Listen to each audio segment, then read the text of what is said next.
This is the Lone Crater YouTube. We hope this video helps. You start by confirming prerequisites. Make sure you have network access to the remote machine and credentials that can sign in. Ping the host and check port 3389 or your custom port. This proves connectivity.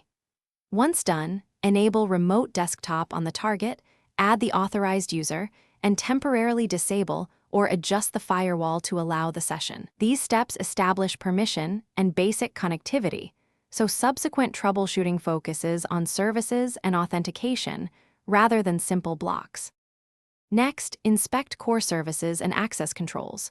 You should check the remote desktop services process and restart it if necessary, and confirm its startup type is automatic so it persists across reboots. Then validate the account. Make sure the user is in remote desktop users or an admin, and that network-level authentication matches client settings. After that, verify router NAT and port forwarding if crossing subnets. These details control routing and secure authentication, flow for the session to complete.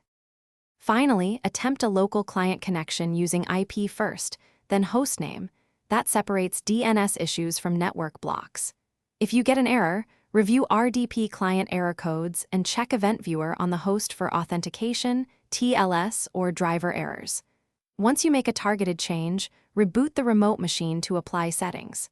If things still fail, one key troubleshooting tip: enable a temporary inbound rule and safe mode networking to isolate security software as the culprit, then remove the. Thanks for watching.